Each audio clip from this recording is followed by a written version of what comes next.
PDSU అనే విద్యార్థి సంఘానికి కార్యకర్తగా, నాయకుడిగా, ఆ తర్వాత సిపిఎంఎల్ జనశక్తి పార్టీ నాయకుడిగా విప్లవోద్యమంలో సుదీర్ఘకాలం పనిచేసి అరెస్ట్ అయి జైల్లో ఉండి ఆ తర్వాత బయటికి వచ్చి తెలంగాణ ఉద్యమంలో పాల్గొని 2 సార్లు ఎమ్మెల్యేగా గెలిచి ఇవాళ ఇంత పెద్ద సభను నిర్వహించిన నా మిత్రుడు ఈ సభ అధ్యక్షుడు వేముల వీరేశం. ఇవాల్టి కార్యక్రమానికి ముఖ్య అతిథిగా వచ్చిన మన రాష్ట్ర ఆరోగ్య శాఖ మంత్రి గారు, మనందరికీ పెద్దలు మోత్పల్లి నరసింహులు గారు, మాజీ మంత్రివర్యులు, డాక్టర్ సంపతన్న గారు, ఏఐసిసి జాతీయ కార్యదర్శి, మాదిగ కత్తుల వంతెనను వినిపించిన మందుల సామేలన్న, మల్లేశం గారు మా యూనివర్సిటీ ప్రొఫెసర్, అదేవిధంగా ఏపూరి సోమన్న, సుక్కర్ రామ్ నర్సయ్య, ఎంఆర్పిఎస్ అధ్యక్షులు నరేషు, మామిండ్ల శ్రీనివాస్, మోత్పల్లి నరసింహులు గారిని మొదలై చెప్పాను. ఇంకా వేదిక మీద పెద్దలు ఎవరైనా ఉంటే వాళ్ళందరినీ పేరు పేరుగా నేను చెప్పినట్లుగా భావించాలని కోరుకుంటున్నాను. సభాధ్యక్షుడు నా మిత్రుడు వీరేశం ఈ సభకి రావాలని అడిగినప్పుడు, అన్న సభకి కొన్ని నియమాలు పెట్టుకున్నాం, ఎమ్మెల్యేలు 5 నిమిషాలు మాట్లాడతారు, దామోదర రాయనరసింహ గారు, మోత్పల్లి నరసింహులు గారు, మీరు ముగ్గురు 20 ముగించడానికి ప్రయత్నం చేస్తా. మిత్రులారా, ఇవాళ ఈ వేదిక ముందు ఇంతమంది నల్గొండ సభ ఇది కేవలం నల్గొండ జిల్లా సభ మాత్రమే. నల్గొండ జిల్లా సభ అంటే వేముల వీరేశం గారి నాయకత్వంలో జరుగుతున్న సభ మాత్రమే. ఒకవేళ మొత్తం ఈ నల్గొండ జిల్లాలో ఉన్న, ఉమ్మడి నల్గొండ జిల్లాలో ఉన్న ఎమ్మెల్యేలు అందరి నియోజకవర్గం నుంచి ఒకవేళ ప్రజలు వస్తే మాది ఖచ్చితంగా వేదిక మీద ఉన్న ఇంకొక 4 ఎమ్మెల్యేలు ఉన్నారు. ఆ 4 ఎమ్మెల్యేలతో పాటు మా నాగర్ కర్నూలు జిల్లాకు సంబంధించి సంపతన్న, నేను ఉన్నాము. తప్పనిసరిగా మిగతా జిల్లాలో కూడా ఇలాంటి సభలు జరగాలని కోరుకుంటున్నాను. ఖచ్చితంగా జరుగుతాయి. మన శక్తి ఏమో వినిపిస్తాం. ప్రధానంగా ఇవాళ మనం మాట్లాడుకోవాల్సిన ఒక సందర్భం ఉన్నది. ఒక కొత్త జనరేషన్ సమాజంలోకి వచ్చింది. ఒక పెద్ద ఉద్యమం 30 సంవత్సరాలు జరిగింది. మందకృష్ణన్న నాయకత్వంలో జరిగిన ఎంఆర్పిఎస్ ఉద్యమం ఈ తెలుగు నేలనంతా ఏకం చేసి చిల్లులు పడిన చెత్తిరి కింద తల వంచుకొని చెప్పులు గుట్టిన జాతిని తలెత్తి డప్పు మీద దండోర వేయించినటువంటి ఆనాటి ఉద్యమం ఈనాటి వరకు కొనసాగుతున్నది. ఎవరినైనా చెయ్యి ఎత్తి చెయ్యి చాపి అడిగామా? పని చేసి బతికాం, కష్టపడి బతికాం, చెమట కన్నీళ్లు నెత్తురు చిందించి బతికాం. అట్లా బతికిన మనం ఈ ప్రపంచానికి కావలసిన వస్తువులన్నీ తయారు చేసి మనం చేసిన శ్రమకి ప్రతిఫలం అడిగాం. ఆ ప్రతిఫలం కూడా దక్కకపోతే కన్నీళ్లు కార్చుకుంటా కోపాన్ని పంటికి అదిమి పట్టుకొని ఇంటికి తిరిగిపోయాము తప్ప ఎవరిని దేబిరించి అడిగిన చరిత్ర మనకు లేదు. పోరాట చరిత్ర ఉన్నది, ఆరాటపడిన చరిత్ర ఉన్నది, చచ్చినా కూడా ఆత్మగౌరవాన్ని కాపాడుకున్న చరిత్ర ఉన్నది. చచ్చిన పశువులను తీసుకెళ్లి బయటపడేసి వాటి చర్మాన్ని వలిసి ఈ మనిషి కాళ్లకు చెప్పులు కుట్టిన చరిత్ర ఉన్నది. గుర్రం జాషి ఒక సందర్భంలో రాశాడు, నీ పాదము కందకుండగా చెప్పులు కుట్టి జీవనంబు చేయు నిరాకరింపలేదెన్నడు అప్పు వడ్డది సుమి భారతావని మాదిగవాడి సేవకు అని రాశాడు గుర్రం జాషువా. ఈ దేశం మొత్తం అప్పు వడ్డది. అట్లాంటి అప్పు వడ్డ సందర్భంలో ఒక సామాజిక న్యాయం అనే డిమాండ్ సమాజం ముందుకొచ్చినప్పుడు ప్రతి ఒక్కరూ మనకు సపోర్ట్ చేశారు. ఇవాళ వేదిక మీద వేముల వీరేశం గారు ఇంతమందిని చెప్పారు. మీకు పద్మశాలి సంఘం వచ్చింది, యాదవుల సంఘం వచ్చింది, ముదిరాజుల సంఘం వచ్చింది. ఇన్ని రకాల సంఘాల వాళ్ళు వచ్చి మనకు సంఘీభావం చెప్పారు. న్యాయం ఉంది గనక సంఘీభావం చెప్పారు. మన వైపు అన్యాయం ఎన్నడూ లేదు. అన్యాయంగా ఎన్నడూ అగ్రగణ్యం చేసి ఒకరిది లాక్కోవాలని భావించలేదు. ఆ సామాజిక న్యాయం కోసం ఎందరో తమ రక్త తర్పణ చేశారు, పోరాటం చేశారు. ఇదో ఇక్కడ వేదిక మీద మోత్పల్లి నరసింహ గారు ఉన్నారు. వారు మంత్రిగా ఉన్న, వారు ఎమ్మెల్యేగా ఉన్న రోజుల్లో మీకు ఒక్క సంఘటన గుర్తు చేస్తా. 23 ఏప్రిల్ 1998, 23 ఏప్రిల్ 1998 ఆ తారీఖు నాడు మన ఆడబిడ్డలు అసెంబ్లీ మీదకి వెళ్ళారు. మందకృష్ణ నాయకత్వంలో జరుగుతున్న ఉద్యమంలో అసెంబ్లీ మీదకి వెళ్ళాడు. కరపత్రాలు తీసుకెళ్లి అసెంబ్లీ లాబీలో కూర్చొని మొత్తం ఎమ్మెల్యేల మీద వెదజల్లారు. వెదజల్లి కిందికొచ్చి ఎమ్మెల్యేలందరికీ పంచి ఆ అసెంబ్లీ మొత్తం దిగ్బంధం చేద్దామని అనుకుంటే అందులో ఈ నల్గొండ జిల్లాకు సంబంధించిన మేరీ మాదిగక్క ఉన్నది. అందులో ఒకప్పుడు ఎమ్మెల్యేగా పనిచేసిన బొడిగె సోపక్క ఉన్నది. ఇద్దరు స్త్రీలు అసెంబ్లీ ముట్టడించారు.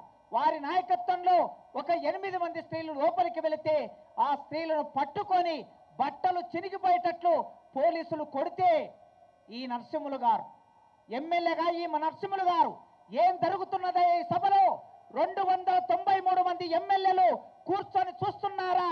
మీ కాళ్లకు చెప్పులు గుట్టించిన మా బిడ్డలను బట్టలు చినిగిపోయేటట్లు కొడుతుంటే మీరు మౌనంగా ఉంటారా? ఇదేమిటి అసెంబ్లీ? ఇది కౌరవ సభనా అని ఆనాడు ఎమ్మెల్యేగా ఉండి నిలదీశాడు. ఆయన నిలదీశాడు. ఆయనతో పాటు ఆనాడు క్యాబినెట్ లో ఉన్నటువంటి కడియం శ్రీహరి గారు, మోత్పల్లి గారు, వీళ్ళందరూ కృషి చేయటం మూలంగా 1999లో వర్గీకరణ చట్టం ప్రారంభమై 2000 సంవత్సరంలో చట్టంగా వచ్చింది. 2004 వరకు అమలైంది. ఇంతమంది పోరాటం చేశారు. ఇప్పటి వరకు 12 మంది మాదిగ బిడ్డలు వర్గీకరణ ఉద్యమంలో ఒరిగిపోయారు. తమ ప్రాణాలను బలిచ్చారు. ఎవరి కోసం?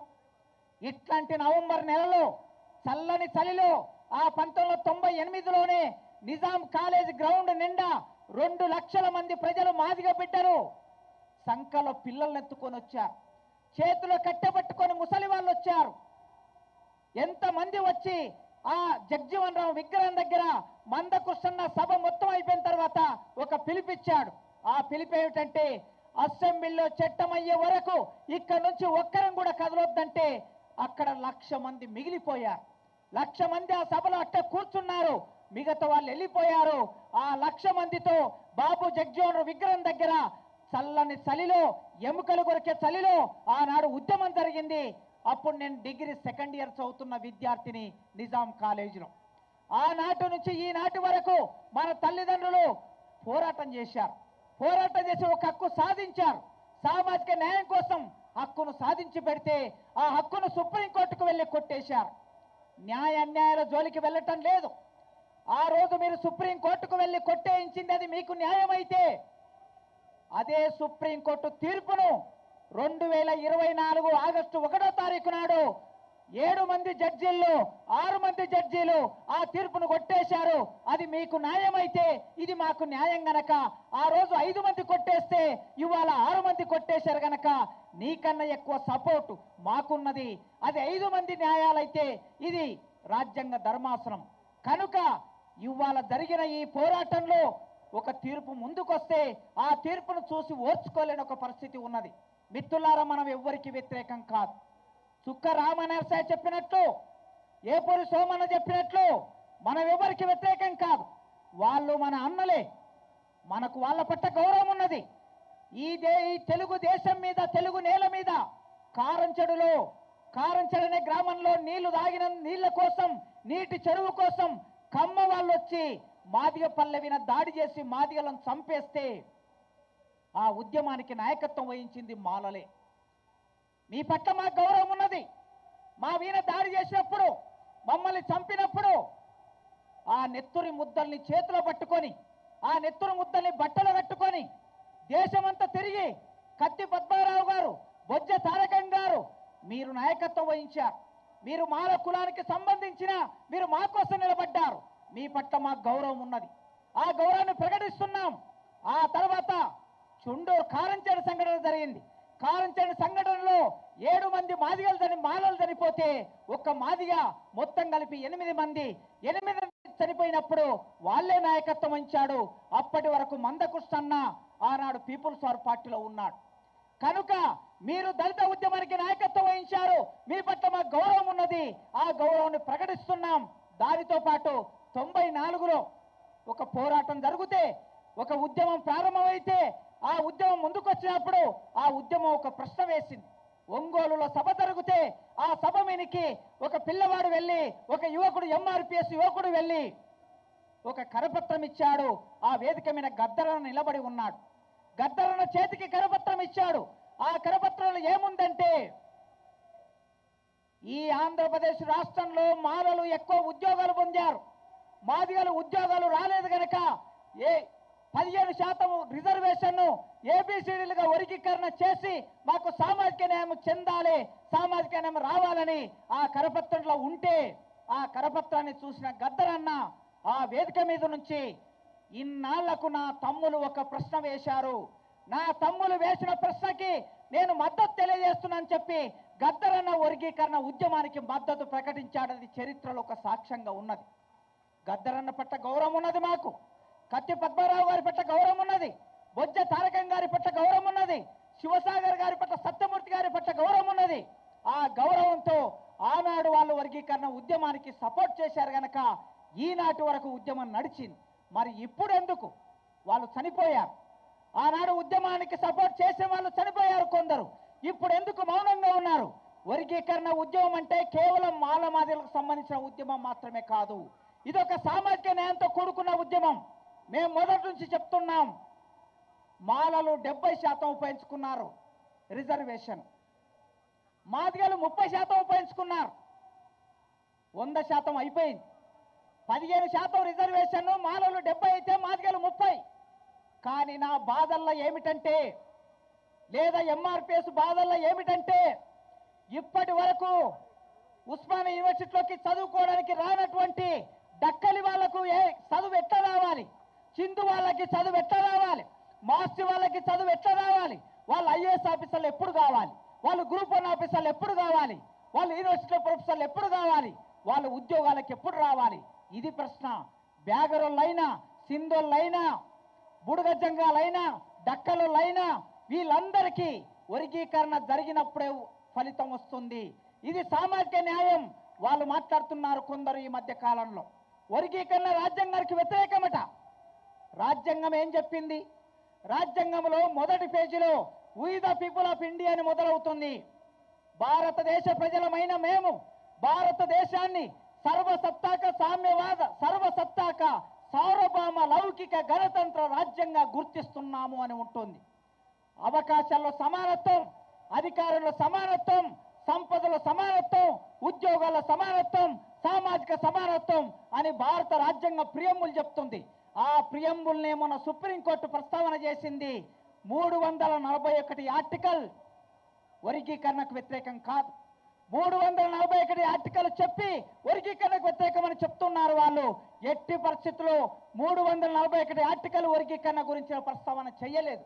అది ఏమన్నదంటే, ఎప్పుడైనా ఎవరైనా పార్లమెంటులోనైనా ఇంకెవరైనా మెజార్టీ ఉందని చెప్పి, లేకపోతే ఆధిపత్యం ఉందని చెప్పి ప్రభావం వేసి ఒక కులాన్ని ఎస్సీలలో చేర్చాలన్నా, ఒక కులాన్ని ఎస్సీ నుంచి తీసివేయాలన్నా ఆ జాబితాలో ఇంక్లూడింగ్ అండ్ ఎక్స్క్లూజివ్ అనేటటువంటి ఒక మాట ఉన్నది. 341 ఆ మాటనే చెప్తుంది తప్ప వర్గీకరణ చెయ్యాలని కానీ వర్గీకరణ చేయకూడదని కానీ 341 ఆర్టికల్ ఎన్నడూ చెప్పలే, ఎక్కడ ప్రస్తావించలే. ఇది రాజ్యాంగానికి వ్యతిరేకమని మాట్లాడుతున్నారు వాళ్ళు. ఇది రాజ్యాంగానికి వ్యతిరేకం కాదు. వర్గీకరణ తీర్పును రాజ్యాంగాన్ని మొత్తం పరిశీలించిన తర్వాత, అనేక నివేదికలను చూసిన తర్వాత భారతదేశంలో ఏ రాష్ట్రంలో కూడా మాలమాదిగలు ఒకటిగా లేరు. రాష్ట్రాల్లోనే కాదు మిత్రులారా, 1927 సంగతి చెప్తున్నా. 1927లో సైమన్ కమిషన్ వచ్చింది ఇండియాకి. సైమన్ కమిషన్ ఇండియాకి వచ్చినప్పుడు ఆ సైమన్ అనే వ్యక్తి అంబేద్కర్ని ఒక మాట అడిగాడు. మిస్టర్ అంబేద్కర్, నీవు ఎస్సీలందరినీ ఒక జాబితా చేయమని అడుగుతున్నావు కదా, కానీ నేను విన్నది ఏమిటంటే ఎస్సీలందరూ ఒకటి కాదు అని విన్నాను, ఎస్సీలలో కూడా అన్టచబిలిటీ ఉంది అని విన్నాను.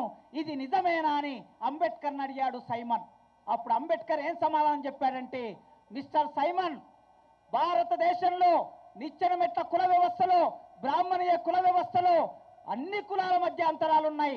ఆ విధంగానే మాలలకి మాదిగలకి అంతరాలున్నాయి, మాదిగలకి డక్కలకి అంతరాలున్నాయి. ఈ అంతరాలనే కింది నుంచి పై వరకు నిర్మాణమై ఉన్నాయి.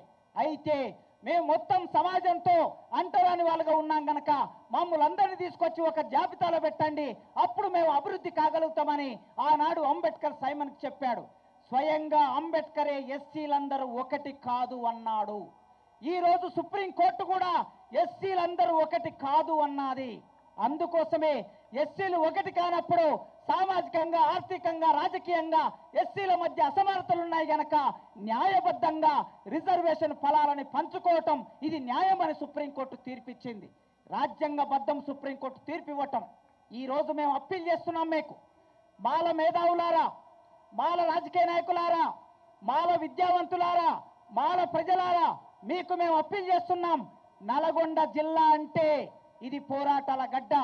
ఈ పోరాటాల గడ్డలో నైజాం సర్కరోడా, నాజీల మించినోడా, యమ బాధ వ్యక్తి కొడక నైజాం సర్కరోడా అని పాడిన నల్గొండ గడ్డ నుంచి వేముల వీరేశం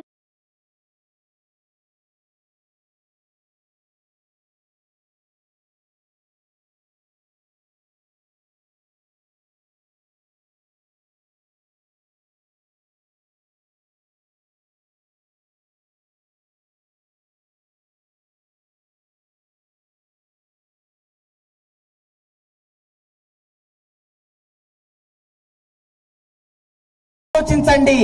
ఎవరో ఒకరో ఇద్దరో నాయకులు కావడం కోసం, ఒకరికో ఇద్దరికో మంత్రి పదవులు రావడం కోసం వాళ్ళ దగ్గర డబ్బు ఉంటే డబ్బు ఖర్చు పెడతారు. చిట్ట చివరికి మీకు ఒరిగేది ఏమి ఉండదు.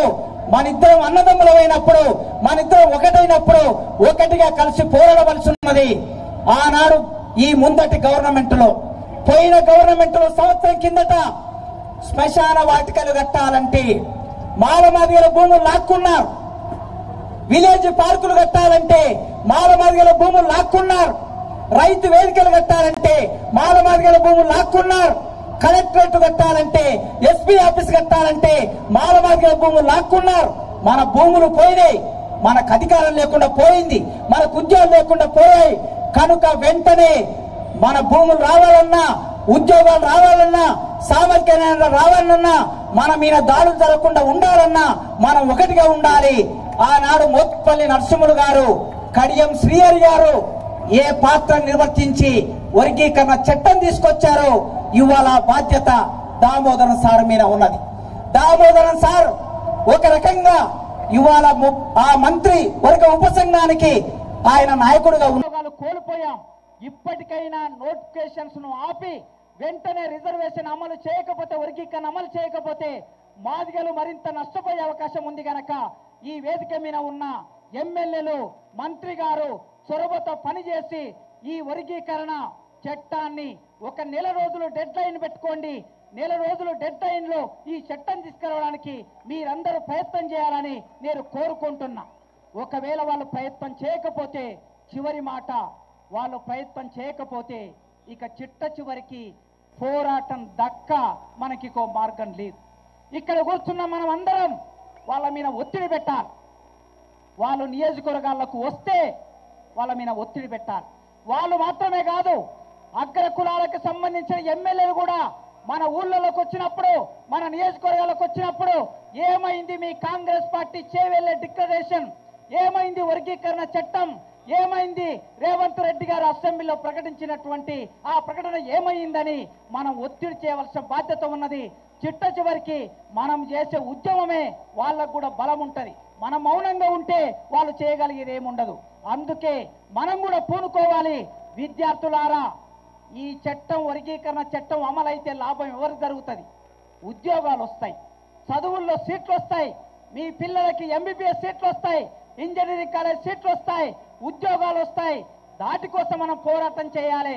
వర్గీకరణ చట్టం వలన ఉద్యోగం పొందిన వాడిగా చెప్తున్నా, మన జీవితాల్లో కొద్ది మేరకు ప్రయోజనం జరగాలంటే ఆ చట్టం అమలు కావాలి గనక దానికోసం పోరాటం చెయ్యాలని, మౌనంగా ఉండకూడదని కారంచెడులో కలదొక్కపల్లి చెల్లెలు పుష్ప పాడింది.